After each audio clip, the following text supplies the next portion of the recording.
ہر انسان اپنے محسن کی یاد کو اخلاقی طور پر اور فطرت انسانی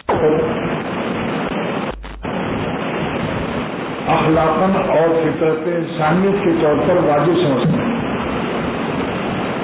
جو شخص اپنے محسن کو یاد نہ کرے تو سمجھ لو کہ اس کی فطرت سلیمہ نہیں ہے. یہاں پر ایک بات عرض کرتا ہوں، بعض لوگ مضمون کے تکرار سے گھبراتے ہیں. یہ مضمون تو پہلے بیان ہو چکا ہے. حضرت حکیم امت مجدد ملت مولانا اشرف علی صاحب تھانوی رحمۃ اللہ علیہ فرماتے ہیں کہ جو شخص دینی مربی کے مضمون کو اگر دوبارہ ریپیٹ ہو جائے، کہیے جناب ٹھیک انگریزی بولا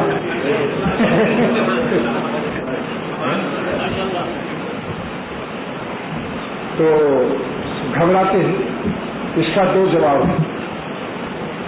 نمبر ایک، حکیم امت مجدد ملت مولانا اشرف علی صاحب تھانوی رحمۃ اللہ علیہ فرماتے ہیں کہ قرآن شریف میں اللہ تعالیٰ نے اپنے بندوں کی اصلاح اور ہدایت کے لیے ایک ہی مضمون کو بار بار بیان کیا ہے.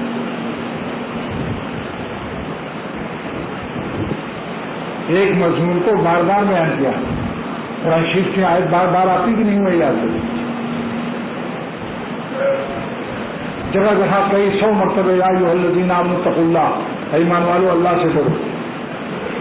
کہ جب قرآن پاک اللہ تعالیٰ کا طرز تربیت میں تکرار آیات اور تکرار نصیحت اللہ تعالیٰ کے نزدیک مفید ہے ہم سب کے لیے، جب تو قرآن پاک میں ایک ہی آیت بار بار نازل ہوئی. تو جو شخص کسی مربی اور کسی عالم دین یا اپنے شیخ کی کسی مضمون کو بار بار بیان کرنے سے گھبراوے تو سمجھ لو کہ اس کے سینے یہ اپنے سینے میں قلب سلیم نہیں رکھتا ہے، بیمار ہے. اس کا دل بیمار ہے، اس کا دل بیمار ہے. ورنہ اللہ تعالیٰ اپنے کلام میں ایک آیت کی تکرار کیوں فرماتا ہے؟ وہی آیت بار بار آئی ہو. ایک جواب ہو قرآن شریف کی آیات سے. نمبر 2، جسمانی غذا کا تکرار کرتے ہیں یا نہیں آپ لوگ؟ ہر ہفتے کیا اگر 5-6 دن پہلے آپ نے کباب اور بریانی کھائی تھی، اگر اسی ہفتے میں دوبارہ پلاؤ مل جائے، بریانی مل جائے، کباب مل جائے تو آپ غصہ ہوتے ہیں یا بیگم کا شکریہ ادا کرتے ہیں؟ تو جسمانی غذا کی تکرار، بلکہ بعض غذا ایسی ہے کہ تو روزانہ اس کی تکرار ہو رہی ہے. جیسے روٹی، روزانہ روٹی کھاتے ہیں نہیں. اور گجراتی لوگ سموسا اور پاپڑ دونوں وقت چل رہا. سموسا ان کی لازمی غذا ہے. اتنا گجراتیوں پر سموسا چڑھا ہوا ہے کہ جب میرے ساتھ جنگل گئے، ساؤتھ افریقہ کے جنگل میں شیروں کو دیکھا اور پھر ہرن کو دکھائے تو مجھ سے کہا یہ ہرن شیروں کا سموسا ہے. یعنی یہ گجراتی ظالم جنگل میں بھی سموسا نہ بھولے. تکرار غذا. تو بعضی غذا ایسی ہے، جیسے بنگلہ دیش جائیے تو بنگلہ دیش جائیں گے آپ تو چاول ضروری ہے. چاول ضروری ہے، اسی کو کہتے ہیں کھانا لے آنا، یعنی چاول لے آؤ. اگر خالی روٹی لاؤ تو کیسے کھانا نہیں لائے، یعنی چاول کا نام ہی کھانا رکھ دیا. اور مچھلی بھی دونوں وقت اگر ان کو ملے تو مچھلی جو ہے یہ جملہ وہ مالک جو سمندر اور دریاؤں کے کنارے رہتے ہیں، یہ ان کی بین الاقوامی غذا ہے. یہاں تک کہ قاعدہ کلیہ بنا دیا سواحل سمندر کے ساحلی علاقوں میں رہنے والے کہ کل من یسکنو علی شاطئ البحر فہو یحب السمک والعروس. ہر وہ شخص جو دریاؤں کے کنارے سمندر کنارے رہتے ہیں وہ مچھلی اور چاول کو محبوب رکھتے ہیں. یہ قاعدہ کلیہ بن گیا. تو آپ لوگ بھی روزانہ روٹی کھاتے ہو نہیں؟ ورنہ بیگم سے کہہ دو غذا کی تکرار نہ کرو. 1 مہینے کے بعد اس کا نمبر آنا چاہیے روٹی کا. اتنا کہاں سے سزا بدلو گے بھائی؟ تو جس طرح جسمانی سزا میں تکرار الگ محبوب مفید ہے، تو روحانی سزا میں بار بار تکرار مفید ہے. اور اس کا اثر ایسا ہوتا ہے کہ ایک ہی چیز کو بار بار کہا جائے تو ایک دفعہ اثر ہوا ذرا سا، پھر ذرا سا، یہاں تک کہ ایک پتھر پر نل کی ٹوٹی سے ایک پتھر پر 6 مہینے تک ایک ایک قطرہ گرتا رہا. 6 مہینے کے بعد نشان پڑ گیا. جو کوئی کہے کہ 6 مہینے کے بعد جو آخری قطرہ ہے یہ اس کا نشان ہے تو بے وقوف ہے. اس نشان میں 6 مہینے کے تمام قطرے شامل ہیں. صرف نظر نہیں آیا، اثرات ہو رہے تھے، مگر نظر نہ آنا عدم وجود کی دلیل نہیں ہے. دیکھو ہوا موجود ہے، نظر آ رہی ہے. اپنی جان کو کسی نے دیکھا مگر جان پر یقین ہے کہ نہیں، خدا کی قسم میں زندہ ہوں کہہ سکتے ہیں یا نہیں؟ مگر کسی نے جان کو دیکھا. ایک شخص نے حکیم محمد تھانوی رحمۃ اللہ علیہ سے عرض کیا کہ حضرت اللہ میاں کی محبت تو بہت مشکل ہے کیونکہ نظر نہیں آتے. اللہ میاں کی مشکل ہے محبت، نظر نہیں آتے. تو حضرت نے فرمایا کیا محبت کے لیے نظر آنا ضروری ہے؟ اس نے کہا بالکل ضروری ہے. اچھا یہ بتاؤ تم کو اپنی جان سے پیار ہے یا نہیں؟ اگر کوئی عمدہ آ جائے چاقو لے کر اور کہے کہ میں تمہاری جان نکالنے آیا ہوں تو آپ اپنی جان بچانے کی کوشش کرو گے یا نہیں؟ کیونکہ نظر تو آتی نہیں جان، لہٰذا اس سے محبت نہیں ہونی چاہیے، آسانی سے جان دے دو. لیکن جان اتنی پیاری ہے کہ جان بچانے کے لیے اس قدر آدمی جہاد کرتا ہے. فرمایا ایسی اللہ تعالیٰ نظر نہ آئے، مگر جیسے زندگی کے آثار سے ہم سمجھتے ہیں کہ ہمارے جسم میں جان ہے. جب ہم نے ہاتھ یوں کر دیا اور بولے، حرکت کرنے سے آپ لوگ سمجھ گئے کہ یہ مقرر زندہ ہے. ایسی ہی آسمان و زمین، سورج اور چاند اور ستارے اور پہاڑ، یہ سارا نظام کائنات دیکھ کر یقین ہوتا ہے کہ ان کا کوئی چلانے والا ہے. مولانا ادریس صاحب کاندھلوی رحمۃ اللہ علیہ نے ایک قصہ بیان کیا کہ ایک اللہ والے اللہ کرتے جا رہے تھے. ایک جینٹل مین اور up to date gentleman and up to date mister سائنسداں اور منکر خدا دہریا. اس نے کہا او صوفی صاحب اللہ کر رہے ہو، کہاں ہے اللہ؟ دکھاؤ ہم کو اللہ کدھر ہے. تو اس نے کہا کہ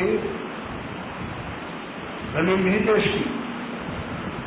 اس نے ایک لاٹھی اس کی کھوپڑی پر مار دی. تو اس نے کہا کہ جب آپ کو جواب نہیں آیا تو آپ نے لاٹھی مار دی. مجھ کو دلیل دیجیے، لاٹھی چلانا تو جاہلوں کا کام ہے. اس نے کہا میں نے کہاں چلائی، جھوٹ بولتا ہے. اس نے کہا میں نے آنکھوں سے دیکھا، مجھے اندھانا ہوا، میں نے دیکھا آنکھوں سے آپ کی لاٹھی آئی میرے اوپر. تو اس نے کہا کہ جب ایک لاٹھی کسی کے چلانے والے کے بغیر نہیں چل سکتی، اس نے بڑے میاں نے اس اپ ٹو ڈیٹ سائنسداں سے کہا کہ یہ لاٹھی جو ہے یہ میگنٹ سے چلی تھی، کیونکہ آپ کی کھوپڑی میں میگنٹ زیادہ تھی، لاٹھی میں کم تھی، اس لیے کھوپڑی شریف کی میگنٹ نے لاٹھی شریف کی کو کھینچ لیا. اگر لاٹھی کا میگنٹ زیادہ ہوتا تو آپ کی کھوپڑی میری لاٹھی کے پاس آ جاتی. کیونکہ اس نے کہا تھا سارا نظام میگنٹ سے چل رہا ہے. تو اس بڑے میاں نے کہا یہ لاٹھی بھی میگنٹ سے چلی ہے. جب اس نے کہا نہیں آپ نے چلائی، تب اس نے کہا جب ایک لاٹھی بغیر چلانے والے کی نہیں چل سکتی تو اتنا آسمان و زمین اور سورج چاند کا نظام بغیر چلانے والے کی کیسے چل سکتا ہے؟ اسی وقت کلمہ پڑھ دیا، کلمہ پڑھا، مسلمان ہو گیا. تو بعض وقت میں بار بار کہنے سے اثر پڑتا ہے. کسی کے اوپر محنت کرو تو مایوس اور نا امید نہ ہو، کہتے رہو، اس کو گلے لگاتے رہو، ایک نہ ایک دن انشاءاللہ اثر پڑ جائے.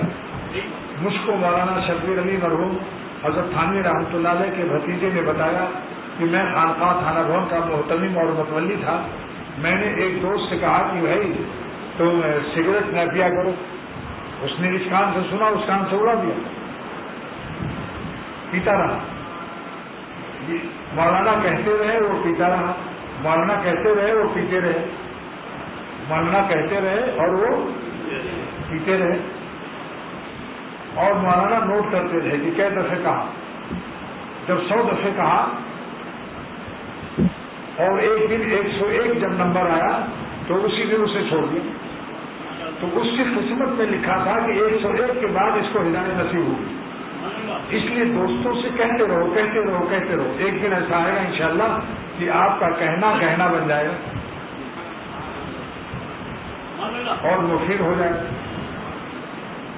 جب پتھر گھس جاتا ہے قطرے پانی سے تو انشاءاللہ کہنا بھی مفید ہو جائے گا.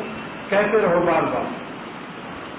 حکیم الامت تھانوی رحمۃ اللہ علیہ فرماتے ہیں کہ میں جامعہ العلوم کانپور میں صدر مدرس تھا تو بیت الخلا میں تھا بیٹھا ہوا فارغ ہونے کے لیے, لیکن 2 آدمی باہر بات کر رہے تھے کہ میں نے فلاں کو نماز کے لیے کہا, کئی دفعے کہا, آخر اس نے نہیں نماز پڑھی تو میں نے کہنا ہی چھوڑ دیا.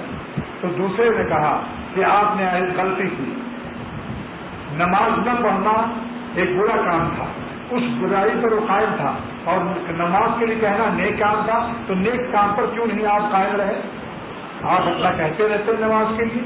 جیسے وہ برائی پر قائم تھا, آپ بھلائی پر قائم کیوں نہیں رہے, کیوں چھوڑا کہنا؟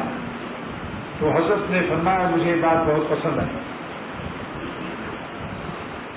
تو ایک بات یہ ہے کہ اگر کبھی مضمون میں تکرار ہو تو اس کو مفید سمجھو, ورنہ میں آپ کا انڈا روک دوں گا.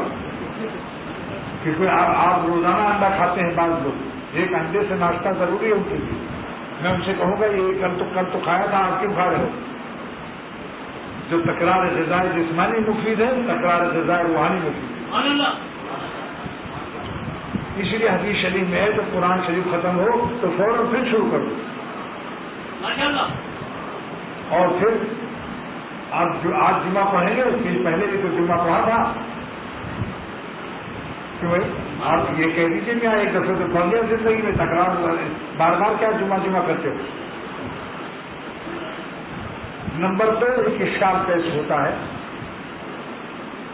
کہ ہم جاتے ہیں بیان سنتے ہیں مگر صاحب ہم کو کچھ یاد نہیں رہتا, اس لیے میرا جانا مفید نہیں ہے. میرا جانا مفید نہیں, کیوں ہمیں کچھ یاد نہیں رہتا, دماغ کمزور ہے, جو کچھ سنتا ہوں بھول جاتا ہوں. اس کا جواب ہمارے مشائخ اور حکیم امت نے دیا کہ اگر آپ نے آج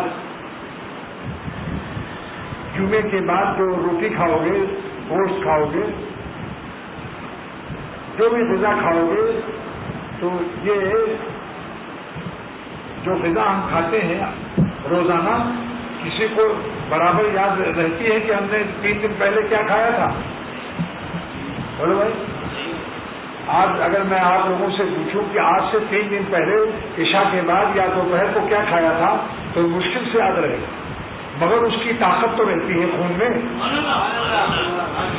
اگر ہمیں یہ یاد نہ رہے کہ ہم نے 4 دن 5 دن پہلے کیا کھایا تھا, لیکن اس روٹی سے جو خون بنا اور جو خون سے ہمارے رگوں میں وہ بہ رہا ہے, رواں دواں ہے, اور اس سے جو طاقت, آنکھوں کی روشنی, کان کی سنوائی, تو جو غذاؤں کے نام ہم کو یاد نہیں رہے کہ ہم نے کیا کھایا تھا, مگر اس کی طاقت تو خون میں موجود ہے. ایسے ہی اگر کچھ یاد نہ آئے, بزرگوں کی باتیں سن لو, یاد آئے نہ آئے, وہ روح کے اندر اپنی طاقت داخل کر دیتی ہے. بزرگوں کا آواز, اللہ والوں کی نصیحت, قرآن پاک کی نصیحت, حدیث پاک کی نصیحت, وہ رگوں میں اور روح کے اندر رواں دواں رہتی ہے. سرکولیشن رہتا ہے اس کا, سرکولیشن. اور شن انگریزی لفظ آئی سب ہنسے, سرکولیشن.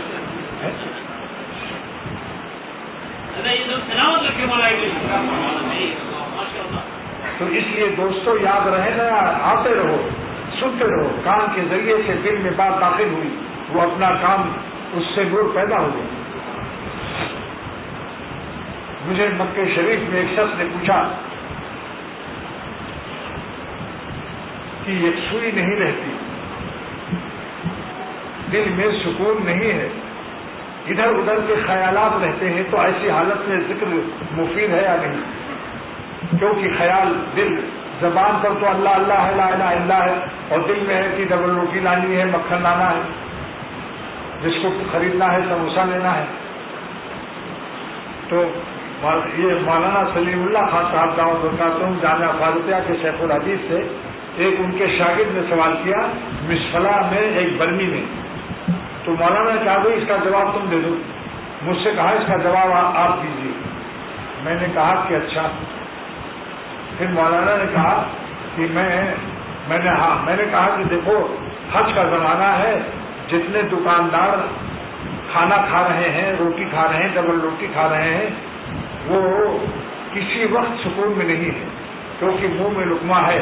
اور 3 گاہکوں نے کہا تصویر لاؤ، ایک نے کہا مسلح لاؤ، ایک نے کہا رومال لاؤ، ایک نے کہا ٹوپی لاؤ، تو وہ بیچارہ جلدی جلدی سب کو ٹوپی، رومال، مسلح، جانماز دے رہا ہے، مکہ شریف کا دکاندار۔ تو بتاؤ کہ ایسی حالت میں دل میں سکون ہے اس کے؟ پورے حاجی سب بھرے ہیں دکان میں، مگر روٹی بھی وہ ڈبل روٹی اور وہ کھائے جا رہا تھا، اس کو نکلتا جا رہا ہے۔ تو کیا 4 مہینے تک حج کے زمانے میں اگر وہ دکاندار اس خیال سے کوئی کچھ نہ کھائے کہ سکون نہیں ہے، حاجیوں کی اس وقت بھرمار ہے اور گرم ہے بازار، اس لہذا اب جب 4 مہینے کے بعد حج کا سیزن ختم ہو جائے گا تو سکون سے کھاؤں گا بیٹھ کے اطمینان سے روٹی، تو وہ زندہ رہیں گے وہ دکاندار۔ ایسے ہی دوستوں ہزاروں فکریں ہوں، ہزاروں خیالات ہوں، ہزاروں ادھر ادھر کی باتیں آتی رہیں، آپ ضرور اللہ کا نام لیجیے۔ جب روٹی اپنا اثر حلق میں نیچے داخل ہو کر اپنا اثر دکھا سکتی ہے اور خون بنا سکتی ہے اور آپ کو طاقت پہنچا سکتی ہے، تو اللہ کا نام جو خالق ہے روٹی کا، اس کا نام کتنا قوی ہے، اتنا بڑا قوی ہے کہ اگر ساری دنیا کی طاقت کی اللہ پیدا کرتا ہے، موتی اللہ دیتا ہے، خمیر مروارید اللہ تعالیٰ خالق ہے، تو ان کا نام اتنا بڑا نام ہے کہ اگر زبان سے اللہ نکل گیا تو وہ اپنا نور پیدا کر کے اپنی طاقت دکھا کے رہے گا، لاکھ کوئی خیالات ادھر ادھر ہو۔ حضرت مولانا گنگوہی رحمۃ اللہ علیہ فرماتے ہیں کہ ذکر جو ہے اللہ کی یاد، ہزاروں تشویش، ہزاروں فکر، ہزاروں پریشانی، ہزاروں ادھر ادھر کے خیالات سے بھی اگر آپ نے اللہ کا نام لے لیا تو انشاءاللہ یہ آپ کو ایک دن اللہ والا بنا کر رہے گی۔ یہ ذکر کی کیفیت آپ صاحب نسبت ہو جائیں گے۔ حکیم الامت تھانوی رحمۃ اللہ علیہ کمالات اشرفیہ میں فرماتے ہیں کہ اللہ کا نام لیتے رہو، خیالات سے نجات ملے یا نہ ملے، یکسوئی ہو یا نہ ہو، تشویش کے ساتھ بغیر دل حاضر ہوئے صرف زبان سے اللہ اللہ کرتے رہو، دل حاضر ہو یا نہ ہو، اپنی طرف سے کوشش تو کرو۔ دل کا حضوری فرض نہیں ہے، احضار فرض ہے، حاضر کرنا فرض ہے، حاضر ہونا فرض نہیں۔ حاضر ہونا اور حاضر کرنا دونوں میں فرق ہے۔ اللہ اللہ کر رہے ہیں ادھر ادھر کے خیالات آنے، لیکن یہ شخص بھی صاحب نسبت ہو جائے گا، اس کو اللہ مل جائے گا۔ ان کا نام اتنا پیارا، اتنا قوی ہے کہ جو ان کا نام لے گا زبان سے، دل حاضر ہو یا نہ ہو، وہ ایک دن ضرور اللہ کو پا جائے گا۔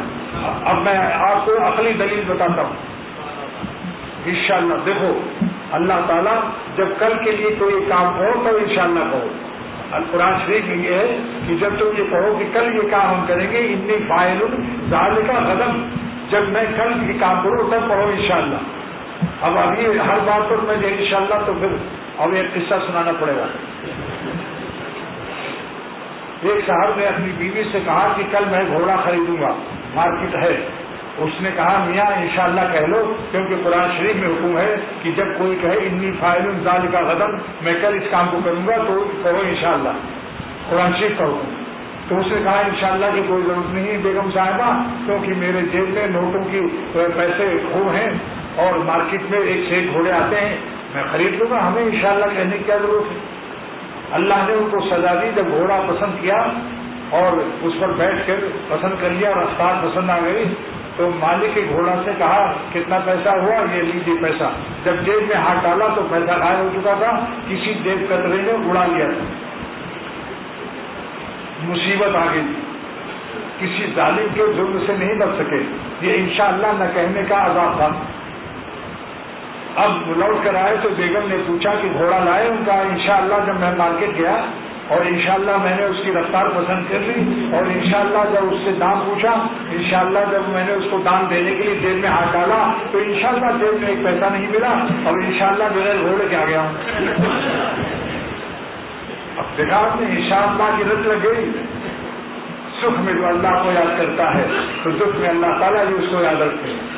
کسی بیماری کا انتظار نہ کرو. جب آنکھ میں روشنی ہے اس وقت تم اللہ کے خوف سے حسینوں کو مت دیکھو. نہ عورت مردوں کو دیکھے نہ مرد عورت کو دیکھے. اور اگر کوئی مرد ایسا ذلیل طبیعت کا ہے جو اپنی بیوی کو بار بار کہے کہ میرے بھائیوں سے بھی بات کرو، اس سے بدترین مخنث اور ہجوا اور خبیث الطبع دنیا میں کوئی نہیں ہو سکتا. کیونکہ سرور عالم صلی اللہ علیہ وسلم سے ایک عورت نے پوچھا کہ کیا میں اپنے شوہر کے بھائی سے پردہ کروں؟ تو آپ نے فرمایا شوہر کا بھائی موت ہے، جتنا موت سے تو ڈرتی ہے اتنا شوہر کے بھائی سے احتیاط کر. تو جو شوہر کہے نہیں میرے بھائیوں کا دل خوش کرو، ان سے بات چیت کرو، یہ کیسا شوہر ہے؟ غیرت ہے اس کے اندر.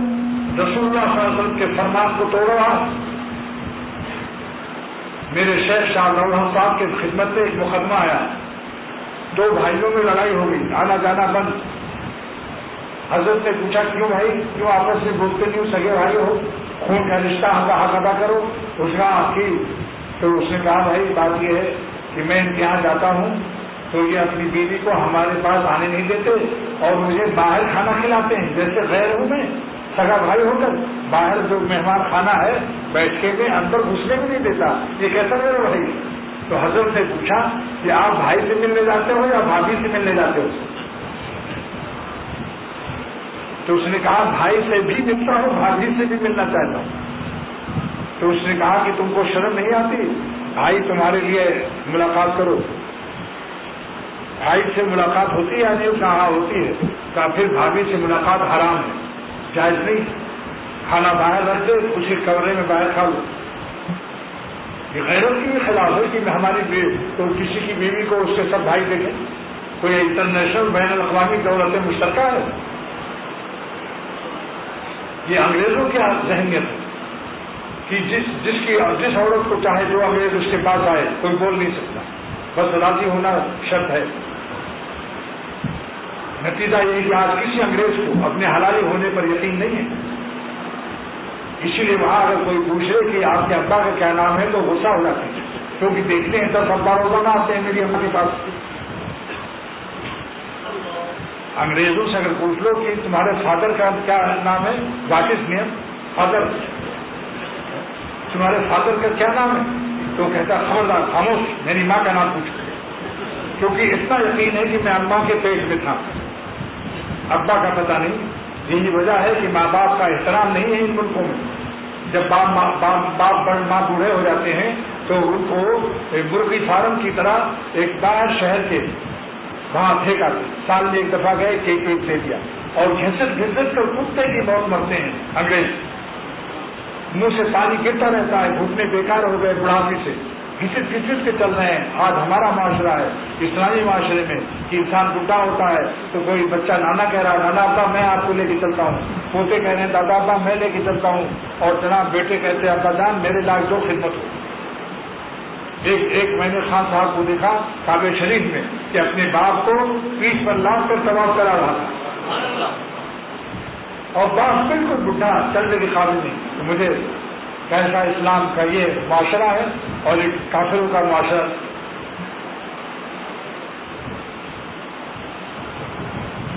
تو پردہ شرعی کا اہتمام کرنا چاہیے، ورنہ پھر کوئی داڑھی اور گول ٹوپی بیکار ہے. اگر پردہ شرعی نہیں ہے یہ شخص ولی اللہ نہیں ہو سکتا. اپنی بیویوں کو خالازاد بھائی، چچازاد بھائی، ماموزاد بھائی سب بھائیوں سے پردہ کرا. جب میں 16 سال کے بعد گیا تو میری جو خالازاد بہنیں تھیں وہ 16 سال کے ہو کر شادی بیاہ ہو کر بچے والی ہو گئی. لیکن چونکہ چھوٹی چھوٹی تھی، جب چھوڑ کر انڈیا سے آیا تھا تو ایک دم سے آ گئی، بھیا آ گئے بھیا آ گئے. اور وہ جیسے پہلے بے تکلفی ویسے دوڑنے لگی میرے پاس آنے کے لیے. ارے میں نے پردہ ٹنگایا, میں آپ پیچھے رہو, خبردار اب تم بالغ ہو چکی, اب تم سامنے نہیں آ سکتی. لیکن یاد رکھو ملا ہونے کے معنی کنجوس ہونا نہیں ہے. میں تمہارے بچوں کو خوب دوں گا ابھی پیسہ, لہٰذا میں نے خوب پیسہ دیا تاکہ ملائیت ان کے حلق سے اتر جائے, شوگر کوٹڈ کر دوں ملائیت سے. لہٰذا خوب پیسہ دیا, اتنا پیسہ دیا کہ وہ دعائیں دینے لگی کہ آپ خوب پردہ کیجیے مگر پیسہ ایسے ہی دیا کرنا. یہ ہم لوگ جب خشک ملا بنتے ہیں کنجوسی کے ساتھ, اس لیے ہماری ملائیت سے معاشرے میں اور قوم میں نفرت پیدا ہوتی ہے. ذرا سا جیب ہم ڈھیلی کر لیں تو انشاءاللہ ہمارے سب شریعت کے احکام پر فدا ہو جائیں گے. خوب اخلاق سے رہو, خوب ان کو چائے پلاؤ, مٹھائی بھیجو, پیسہ دو اپنی خالہ زاد بہن کو, ماموں زاد بہن کو, پھوپھی زاد بہن کو, چچا زاد بہن کو. ایسی عورتیں بھی اپنے چچا زاد, خالہ زاد, ماموں زاد, پھوپھی زاد بھائیوں سے پردہ کرنا چاہیے. مسئلہ پوچھو, بحثی زیور پڑھ لو تو انشاءاللہ بحث میں پہنچ جاؤ. بحثی زیور ایسا لکھا ہوا, مگر بحثی زیور جہیز میں دیا جاتا ہے. اس کے بعد نہ میاں پڑھتے ہیں نہ بیوی. حالانکہ اگر پڑھ لیں دونوں آدمی تو انشاءاللہ بہت مزیدار زندگی ہو جائے. تو میں یہ کہہ رہا تھا کہ اگر کوئی غذا یاد نہ رہے تو غذا اپنا خون بنا کر کام کرتی ہے. اور مکہ شریف کا واقعہ سنا دیا کہ 4 مہینہ مکہ شریف کے دکاندار سکون سے روٹی نہیں کھاتے مگر پھر بھی زندہ رہتے ہیں. وہ روٹیاں خون بناتی ہیں اور ان کی طاقت کی ضمانت اور حفاظت کرتی ہیں. ایسی آپ بے سکون ہزاروں خیالات رہیں, اللہ کے لیے اللہ کا نام نہ چھوڑنا. انشاءاللہ آپ ہزاروں خیالات, ہزاروں وسوسے, ہزاروں فکروں کے ساتھ بھی اللہ کا نام لیں گے. مالک کا نام اتنا بڑا ہے. جب روٹی ظالم مخلوق ہو کر یہ کام دکھاتی ہے, طاقت بنا دیتی ہے, تو اللہ تعالیٰ جو خالق ہے ساری کائنات کو غذا کے, ساری کائنات کی غذاؤں کے.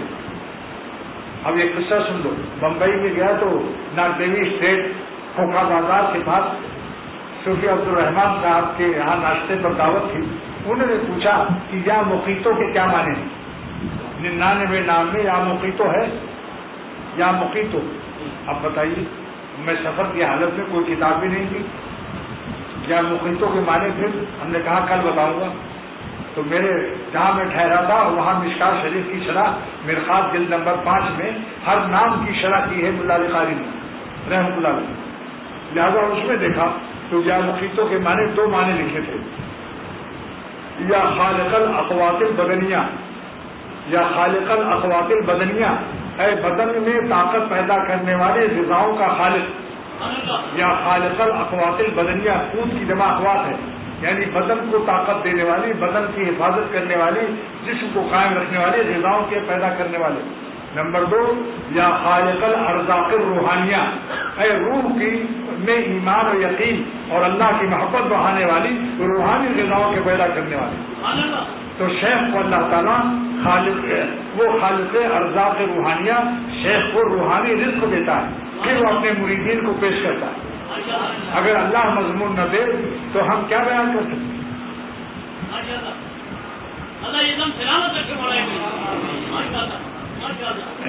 یہ جو ہے صاحب حال معذور ہیں, ان کو کوئی غور سے نہ دیکھو ورنہ شرما جائیں گے. تو اللہ کا نام میں ہمیشہ یاد رکھو, دل میں ہزاروں خیال ہو, نام لیتے رہو. اس کا فائدہ دیکھنا. یہ اللہ اللہ میرے شیخ شاہ عبد الغنی رحمۃ اللہ فرماتے تھے کہ ذکر ذاکر کو مذکور تک پہنچا دیتا ہے. یہ اللہ ہمیں اللہ تک پہنچا دے گا, بلکہ جس وقت اللہ نکلتا ہے اسی وقت ہمیں اللہ مل جاتا ہے. جس وقت زبان سے اللہ کہا اللہ ملا. اب دلیل پوچھیے. اب دلیل, دنیا میں جتنے نام ہیں تو ان کے اسم کا مسمى وہاں موجود ہونا ضروری نہیں ہے. مثلا میں لیتا ہوں کہ مولانا شاہ الحق صاحب نام لیا نا اپنے پیر کا, مگر میرا پیر ہردوئی میں ہے اس وقت. اسم یہاں ہے آپ کے سامنے, اسم مانے نام, اسم یہاں ہے, مسمى کہاں ہے, ہردوئی میں ہے. لیکن اللہ تعالیٰ کا نام جہاں بھی لیا جاتا ہے ان کا مسمى بھی وہیں موجود ہوتا ہے. کوئی جگہ خالی نہیں جہاں اللہ نہ ہو. وہ معاذ میں نما تم, اللہ تمہارے ساتھ ہے جہاں بھی تم رہو. تو جس نے اللہ کہا وہ مسمى بھی پا گیا. بات سمجھ میں آ گئی نا؟ ہاں، ایک وجہ ہے کہ ایک شخص کہتا ہے سامنے بیٹھا ہوا ابا ابا بھی ہے، ایک شخص کہتا ہے ربا ربا بھی ہے، لیکن نہ ابا نظر آ رہے ہیں نہ ربا نظر آ رہے ہیں. یہ ان کی آنکھوں میں موتیا اترا ہوا ہے، ان کو آپریشن کی ضرورت ہے. ابا سامنے ہے مگر آنکھ کی پتلی میں موتیا اتر آیا، ایک کالا پانی، جس کی وجہ سے اس کو نظر نہیں آ رہا. اگر آپریشن میں ڈاکٹر آئی ہاسپٹل میں داخل ہو نا اور آپریشن کرا کے کالا پانی نکلوا لے، پھر اسے نظر آ جائے گی. تو گناہوں کی مسلسل گناہوں سے، بد نظری کی لعنتوں سے اور گناہوں سے آنکھوں میں اور دل کی آنکھوں میں ایک قسم کا موتیا آ جاتا ہے، جس سے حجابات میں بندہ رہتا ہے. اس لیے اللہ تعالیٰ نے فرمایا کہ ہم سے اس طرح معافی مانگو. وہ کو بھی بھلا دیتا ہے، جس زمین پر گناہ کرتا ہے وہ زمین کی ریل بھول جاتی ہے، صاف ہو جاتی ہے. جو فرشتے لکھتے ہیں وہ لکھا ہوا بھی مل جاتا ہے. اور کرامن کاتبین بھول گئے، جس زمین پر گناہ کیا وہ بھول گئی، جس اعضاء سے گناہ کیا، آنکھ سے گناہ کیا، آنکھ بھی نہیں بول سکتی قیامت کے دن. اور صحیفہ اعمال، نام اعمال میں بھی ریل صاحب، چاروں گواہ صاحب واعفو عنا اے امحو آثار ذنوبنا، ہمارے گناہوں کو معافی دیجیے، گناہوں کے گواہوں کو بھی ختم کر دیجیے. اور اللہ تعالیٰ اپنے حکم سے مٹاتے ہیں، فرشتوں سے نہیں مٹواتے کہ قیامت کے دن اب اللہ کے بندوں پر وہ احسان دیتا ہے. اللہ تعالیٰ اپنے بندوں کے آبرو کا کتنا خیال کرتا ہے. واغفر لنا، اور ہم کو بخش دیجیے، یعنی بے اظہار جمیل و ستر الخبیث، یعنی دیکھیاں ظاہر کر دیجیے، برائی کو اوپر پردہ ڈال دیجیے، ہمارے گناہوں سے کوئی خبر نہ پائے. ورحمنا، اور مغفرت کے بعد رحمت فرمائیے. اس رحمت کی 4 تفسیر ہے. حضرت حامی رحمۃ اللہ علیہ فرماتے ہیں مغفرت کے بعد رحم مانگنا کیوں سکھایا اللہ نے؟ اس رحم میں 4 نعمتیں پوشیدہ ہیں. نمبر 1 فراخی معیشت، روزی بڑھا دیجیے. نمبر 1 توفیق اطاعت، عبادت کی توفیق دیجیے کہ گناہوں سے توفیق عبادت چھین لی جاتی ہے. نمبر 2 فراخی معیشت، روزی بڑھا دیجیے، گناہ سے روزی میں بے برکتی پیدا ہو جاتی ہے. نمبر 3 بے حساب مغفرت قیامت کے لیے. نمبر 4 دخول جنت. 4 لفظ ہیں، دونوں سب کا وزن برابر ہے. توفیق اطاعت، فراخی معیشت، بے حساب مغفرت، دخول جنت. وزن مل رہا ہے کہ نہیں؟ یاد کرو. واغفر لنا کے بعد ورحمنا میں اس رحم میں 4 درخواست ہیں: توفیق اطاعت، فراخی معیشت، بے حساب مغفرت، دخول جنت. اور علامہ آلوسی نے کیا تفسیر فرمائی؟ واغفر لنا اے تفضل علینا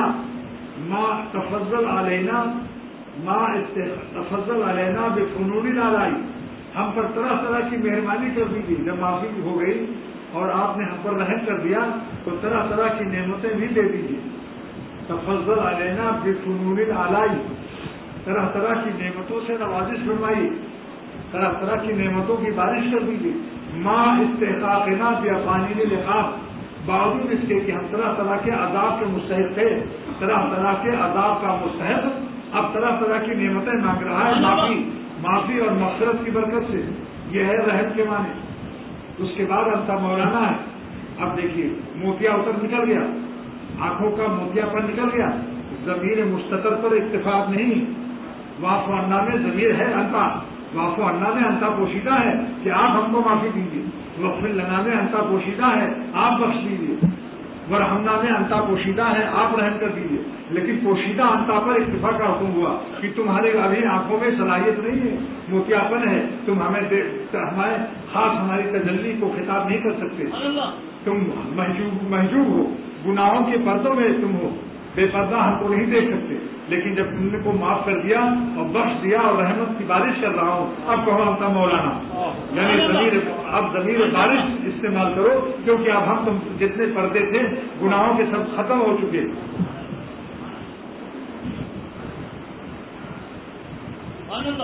حسرت اسی حسرت میں مرے اور دیے ہم، آسی اسی حسرت میں مرے اور جیے ہم بے پردہ نظر آ ہو کبھی دیدے سر سے، بے پردہ نظر آ ہو کبھی دیدے سر سے۔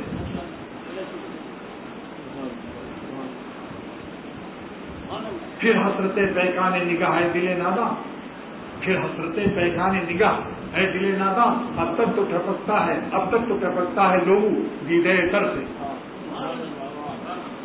تو دیکھا آپ نے اللہ تعالیٰ نے یہاں سکھایا کہ جو گنہگار ہیں وہ پردے میں ہیں، حجاب میں ہیں، ان کی آنکھوں میں موتیا پن آ چکا ہے، وہ ہمارے جلووں کو کیا جانے، وہ سڑی ہوئی لاشوں پر مثل کرگس چپتے ہوئے جیسے گدھ مری ہوئی بھینس کے چکر میں رہتا، ایسی جو ظالم گناہ سے توبہ نہیں کرتا اس کا حال یہی کہ وہ لاشوں میں ہے، ایک دن خود بھی لاش ہو جائے گا، تب پتہ چلے گا کہ لاش عین لاش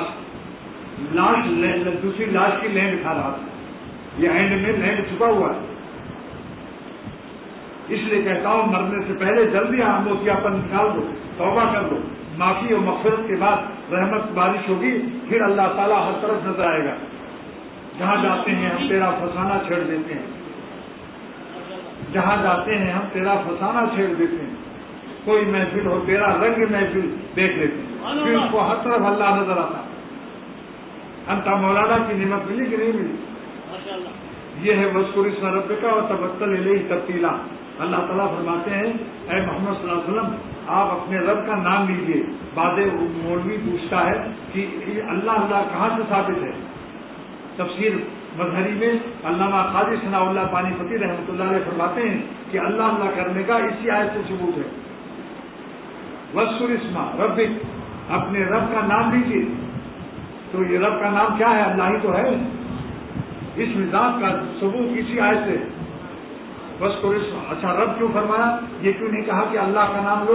رب اس لیے فرمایا کہ پالنے والے کا نام لینا تو محبت سے لینا، پالنا جو پالتا ہے اس کے لیے محبت لازم ہے۔ وہ بہت ظالم ہے جو اپنے پالنے والے کو بھول جائے اور اپنے نفس کی دشمن کی اتباع کرتا ہے، یہ ظالم ہے سب۔ اسی لیے اللہ تعالیٰ سکھایا کہ تم اپنے پالنے والے کو بھول کر حرام لذت تم نے گناہ کیا، اب کہو ربنا اے میرے پالنے والے ظلمنا انفسنا، ہم نے ظلم کیا اپنے اوپر۔ یہ ربنا کا جوڑ ہی تو جسے کہ پالنے والے کو ناراض کرنا ظلم ہے۔ اب اقرار کرو کہ ربنا ہے ہمارے پالنے والے، ہم نے گناہ کر کے اپنے اوپر ظلم کیا۔ ربنا کا رب اور راز سمجھے آپ کہ نہیں؟ اس لیے اللہ تعالیٰ نے یہاں یہ آیت نازل کر وذکر اسم ربک، اپنے پالنے والے کا نام لیجیے، تاکہ حضرت کی امت فرماتے ہیں کہ عاشقانہ ذکر ہم پر اسی آیت سے فرض ہوتا ہے۔ خشک ملائیت سے اللہ اللہ مت کرو، آنکھوں میں آنسو آ جائے، نہیں تو رونے والوں کا شکل بن جائے، آواز میں بھی درد دل شامل ہو، اس طرح سے پالنے والے کا نام لو جب اللہ کہو تو تمہارا دل بھی ہل جائے اور سننے والوں کا بھی دل ہل جائے۔